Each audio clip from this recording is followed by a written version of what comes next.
Hi there, everyone. My name is Christian Eschbach, and welcome to another one of my album reviews. And we're going to do it today, folks. We're going to get straight into it. The brand new Iron Maiden album. Now, I know I just did the triple shot not too long ago, and I'm honestly going to compare this a little bit to what was in that triple shot. But this album, I didn't just buy the regular CD, no. I splurged and got the fancy deluxe case version. So here's the outside. That's just, tell me that is not a whole lot of sexy going on there, right? Oh, look at that artwork. That artwork. Oh, that's awesome. That's awesome. The artwork is awesome. The artwork is fantastic. Then it comes with this killer book.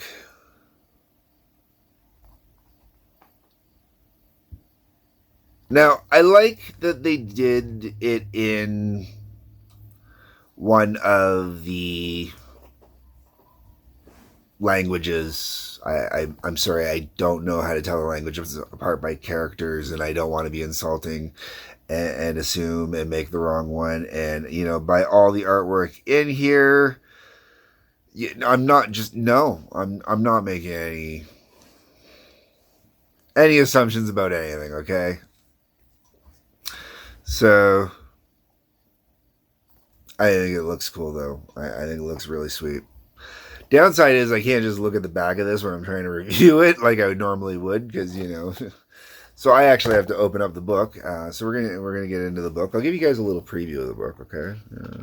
Artwork's not like there's no extra major artwork in here. Nothing to really write home about because all the lyric pages are just kind of done up in nice motifs like that, which are really nice. And when you have them and you know what it's based off of and whatnot, they look beautiful. So you're not getting any complaints. But got this one in there. That looks really nice. Nice full shot.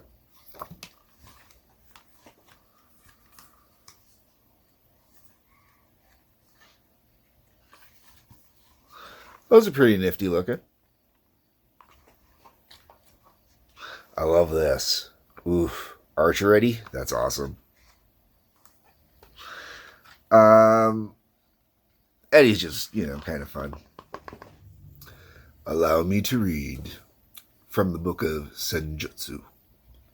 All right. Track 1 is Sunjutsu, title track of the whole thing. I'm going to be completely honest with you right up front with my reviews on this. They're really kind of mixed.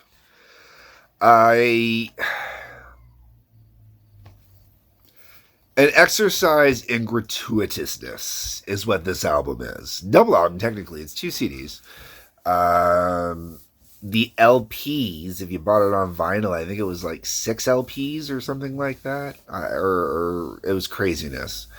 And I don't have the track times in front of me because they're not listed in here. And I don't have computer monitor running right now for me to look at and pull up the times.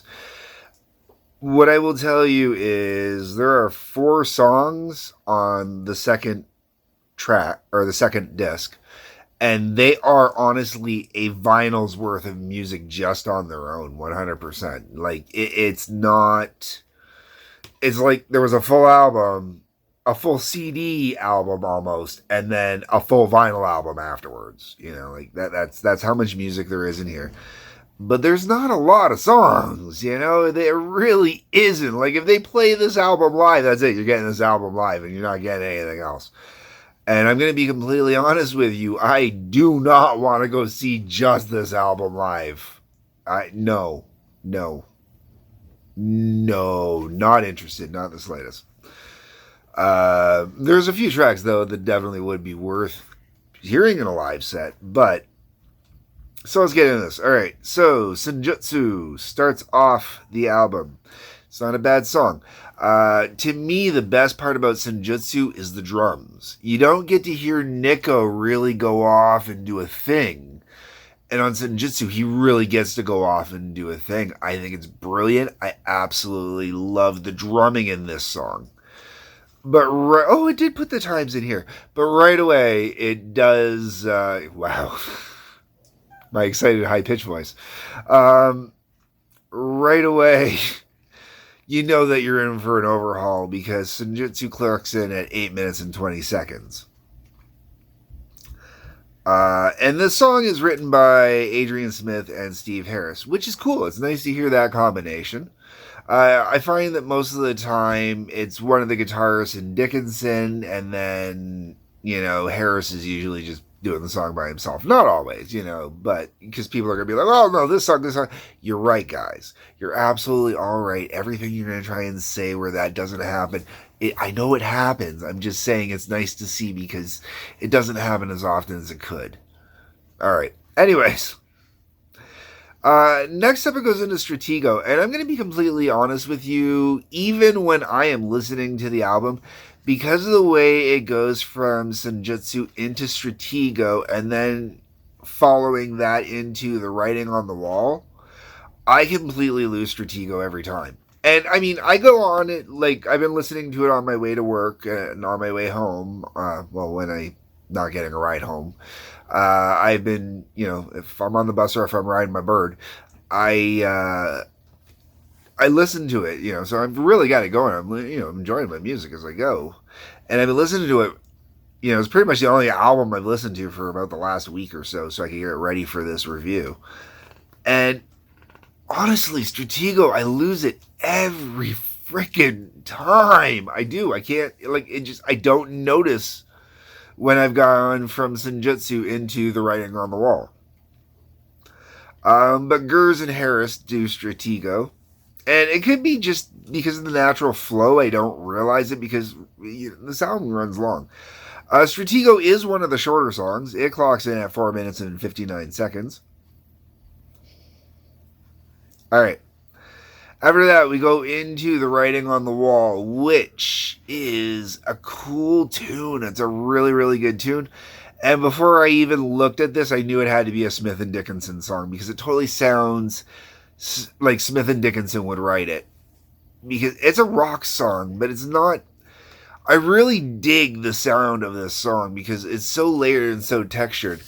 The downside is this is like the most heavy duty song on the album if you want something with some real tempo and bass to it. Something that feels really kind of rocky and metally. Because this is very much a proggy kind of album, man. I'm going to get into that at the end. The writing on the wall is a rock song, man. It really is. Like this album, I've heard a lot of people say that you can't call this a metal album. Yes, it still can be called a metal album in ways. Because when you go back and you listen to older Black Sabbath, not that it sounds like this, but I mean, like when you listen to the Ozzy years, the tone of the music, the fuzz that's in there, or the certain little nuances, stuff like that. A lot of the early metal bands, even Deep Purple and that, Deep Purple would be the better go-to, maybe, because of all their different, and Rainbow, Deep Purple Rainbow, that whole kind of mentality. And the reason why I say that is this album I would call it metal because it falls into the proto metal kind of things, But it's not metal like Iron Maiden metal or even modern metal like this. If you're a modern metal person, this is not a metal album. If you're a proto metal person, like that's the stuff I grew up on was the proto metal. This is definitely proto metal kind of going on here, and I'm really hoping you can't hear all the noise in the background through the window. The writing on the wall is a great tune. I absolutely love it. I think it's fantastic. I love the fact that it's even got that kind of cowboyish vibe to it, and I guarantee it's going to throw a lot of people off. But to me, it was really cool. I'm going to hit pause on this. Sorry, guys. Alright, sorry about that. I had to go drown out the noise. Okay, so then we get, after the writing on the wall, we get to Lost in a Lost World. Lost in a Lost World clocks in at 9 minutes and 31 seconds. Now, I'll be honest, only reason I know that the song has changed is because it's really different from, the previous track. And I don't have any issues with the song, but I'm going to tell you, it's not a song that sticks. It's not a bad tune. I enjoy listening to it, but it's just not a song that sticks. Then we get to Days of Future Past, another Smith Dickinson song. Now,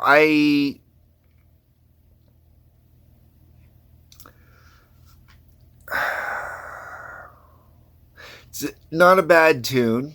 It's easy to tell that it's a Smith Dickinson tune when you listen to it. It clocks in at 4 minutes, 3 seconds. I think it's the shortest song on the album. And it's not a bad tune. I really enjoy listening to it when it's going. Not anything spectacular. But to me, it feels like it's the perfect lead into the next track. I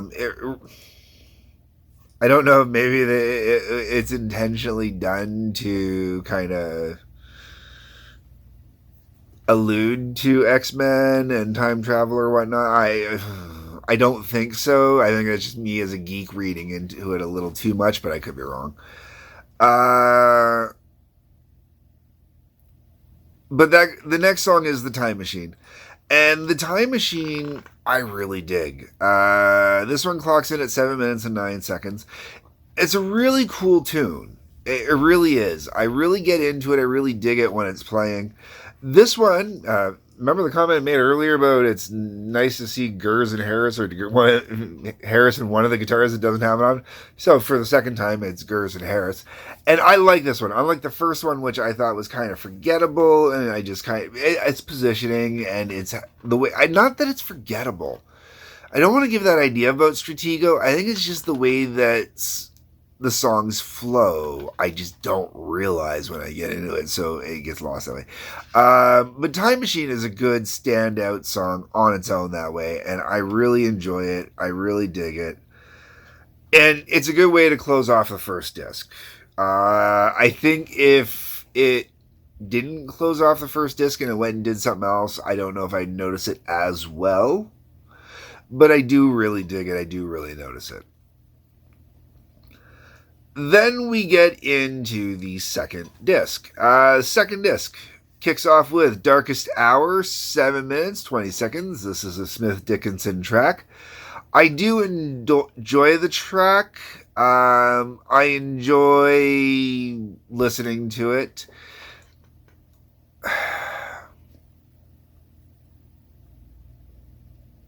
At this point, though, it sounds much like everything else on the album. Like, I'm not really... I'll get into it some more afterwards. Death of the Celts. Now this, much like Writing on the Wall to me, and even Senjutsu, because Senjutsu, you have the drumming, like I was talking about. It really stands out because of the drumming on there. Now that, and I'll come back around to the drumming afterwards. But Sunjutsu really stands out for that reason. Writing on the Wall to me stands out because it's the type of song I really enjoy. It's got that cowboyish mentality. It's got a great driving beat to it. It was a good song to pick as the single to go off. And I think, it's a great song that way. Okay, the next song up on here, so after Darkest Hour, it goes into Death of the Celts. This is a Harris standalone song, and you can tell it's a Harris standalone song. This one clocks in at 10 minutes and 20 seconds, and if I remember correctly, that's still not even... No, it's not. It's not even the longest song on the album at 10 minutes and 20 seconds. But I really dig Death of the Celts. There is some bass work in there.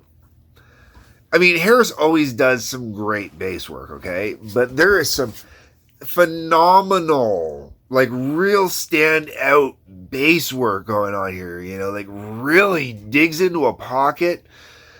And it's my summary at the end of this that I'm really going to get into everything on here. But Death of the Celts is very much a standout song, and it's that bass that really makes it stand out for me. It really pops for me, and it's really kind of cool that way. Then we get into the Parchment, which is 12 minutes and 39 seconds. This is also a Harris song. The musical execution on Parchment, everything about Parchment, is musically beautifully executed. Fantastic. I love it. It is brilliantly done. Top notch. But, oh my god, is an execution of gratuitousness. It really frickin' is. It's also the longest song on the damn album. It clocks in. Did I tell you guys the time on it? 12 minutes, 39 seconds? I think I did. It's just that long. Oh my lord, it's too long. Okay. And I like long songs, man. I love 2112 in its full infinite glory. But,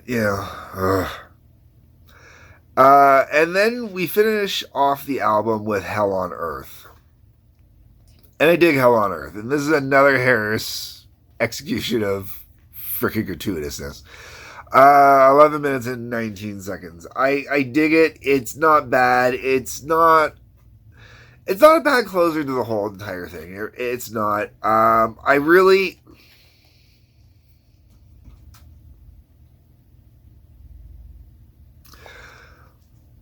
only song I really think should have closed out this album is Writing on the Wall.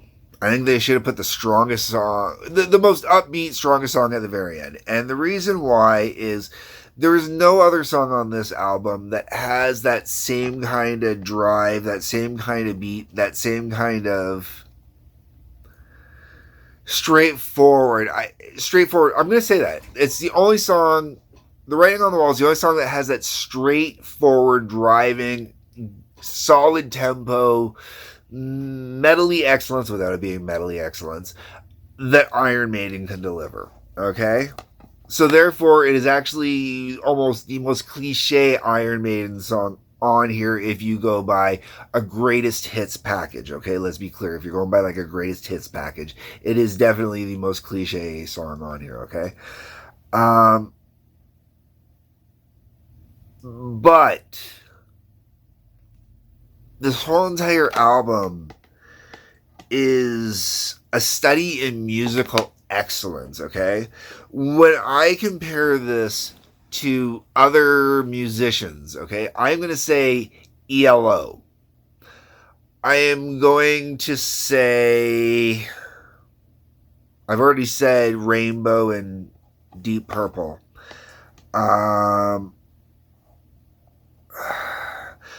Rush. There are numerous proto-metal bands that this album honestly feels like it is inspired from, because it's not a rock album, it's not a metal album, it's a prog album. Oh my god, this is such a prog album, and it's a prog album in the same vein as all those albums, and it is a great album. I enjoy it. Every part of it, when I'm listening to it, I fully enjoy it. But it is an album that Virtual 11. I love Virtual 11. I think Virtual 11 is a great album. I think it is a highly underrated Iron Maiden album. And this even feels inspired by that. This feels a lot like they took from the Blaze Bayley era of Iron Maiden in a lot of ways. It really does. And I talk about that when I talked about the Virtual 11 review and when I was doing that.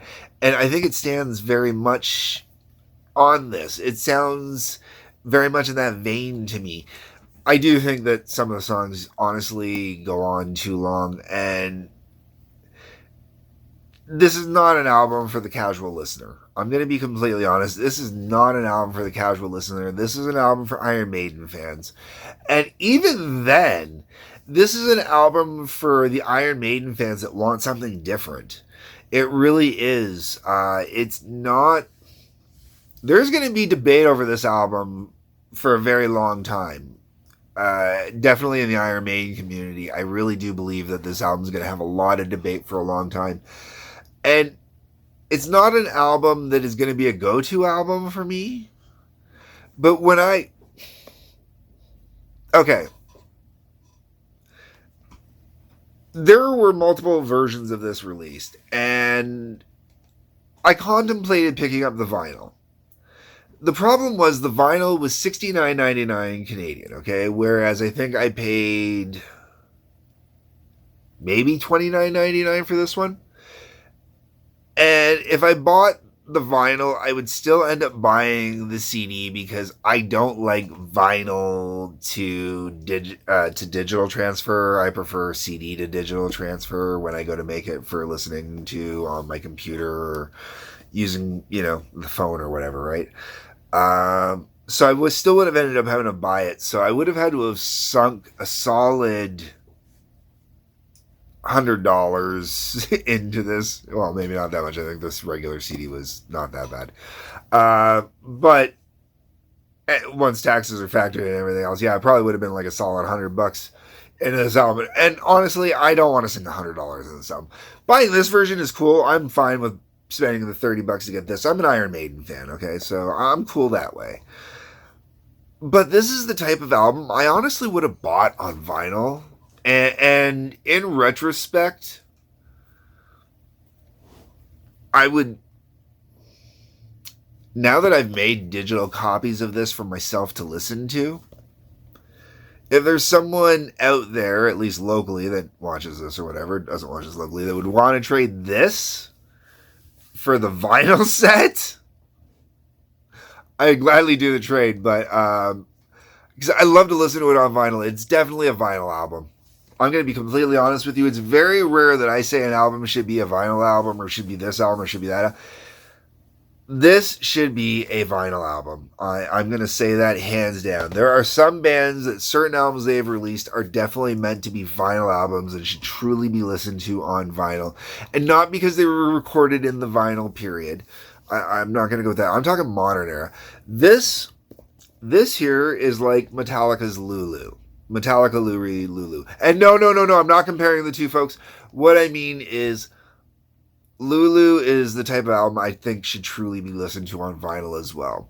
I also believe that Lulu needs the right settings and everything else for that. This album is a good album. It is a solid, great musical album. I like the things that they've also done with Bruce, that Bruce has done with his vocals. I like some of the multi-layering in this in here and whatnot. Is this album going to hold up next to Peace of Mind or Number of the Beast? No.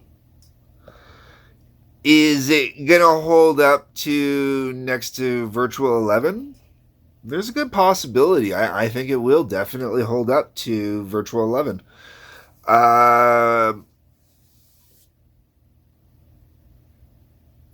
It definitely has a much different flavor than Dance of Death. I would definitely put this on before I would put on No Prayer for the Dying, which I've also done the review for.